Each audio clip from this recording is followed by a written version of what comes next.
T'es plutôt Jubilé ou Oyster? Ça, c'est autre chose. Oyster, Jubilé. Tu préfères quoi? Moi, personnellement, je sais pas. Les deux sont bien. Avec le Jubilé, c'est plus précieux. Tu vois, celui en acier, ici. Acier or, jaune. Et tu vois, je trouve que c'est vraiment sympa. C'est que quand ça passe là, ça fait vraiment très très jaune, très très clair en même temps. Bah, c'est l'or jaune. Hein. Rose, ce serait un peu plus cuivre. Et là, c'est sympa. Bon, je pense que sur les matériaux précieux, je préfère l'or. Le platine, c'est beau aussi, mais c'est encore plus lourd. Le poids d'un âne mort, le platine. Donc, est-ce que tu préfères le Jubilé ou le Oyster? Personnellement, je trouve que le Jubilé est plus confortable. Pour une raison très très simple. Que je vais t'expliquer si t'es pas au courant pourquoi est-ce que le Jubilé est plus confortable. C'est que le Jubilé, tu as 5 maillons. 1, 2, 3, 4, 5. Tandis que sur l'Oyster, tu en as 3. Le fameux central qui est brossé au polymiroir en fonction des finitions des montres, des modèles. Et tu as les maillons extérieurs qui sont plus petits. Donc forcément, tu as moins de points de contact et ça appuie plus sur les points de contact. Tandis que ceux-ci, ils vont être plus petits, plus resserrés et il y en a plus. Donc il y a plus de souplesse. Je n'aimais plus les Rolex, tu vois. À un moment, je vais les remettre. C'est ça l'avantage avec cette marque, c'est que c'est tellement intemporel qu'à un moment, tu arrêtes de les mettre et puis après, tu t'y remets. Tu remets la montre un beau jour. Tu pourras jamais te lasser de ce genre de montre. Tu vois. Jamais, jamais. Jamais je pourrais me lasser de ça. Si j'ai besoin de récupérer un peu de fraîche, bon, bah écoute, on va s'en séparer pour faire autre chose. Pour acheter je ne sais quoi.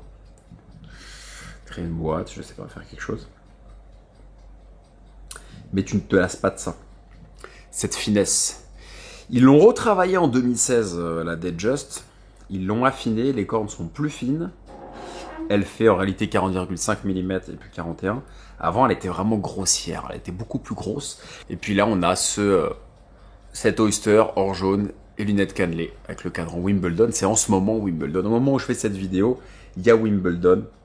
Et je t'avoue que celle-ci, franchement, il y a des fois, je me dis, faut que je m'en sépare parce que je la mets pas et elle est quand même très difficile à porter.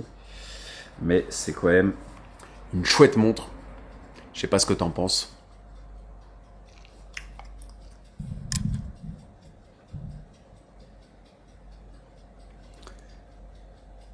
Je sais pas ce que t'en penses. Mais je m'en lasse pas. J'aimerais bien aussi en rose. Peut-être que j'aimerais l'échanger en rose. Si tu l'as en rose, dis-moi en commentaire. Si elle te plaît en rose.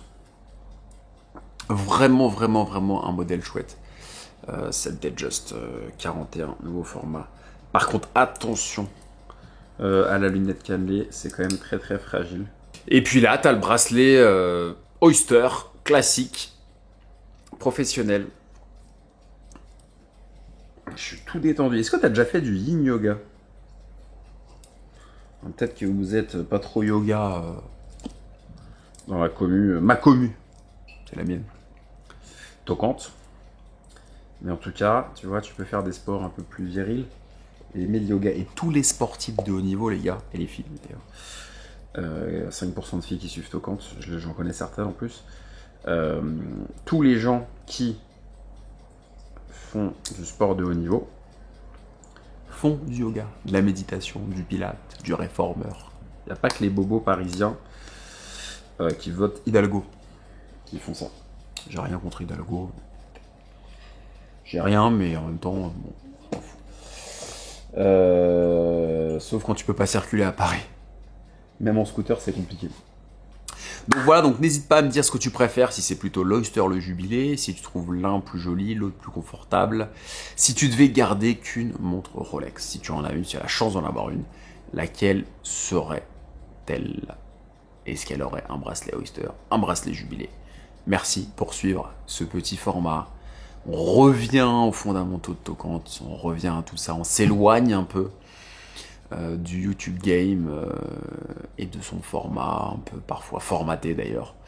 Moi je reviens à ça, one shot, l'improvisation. J'appuie sur un bouton et ça part.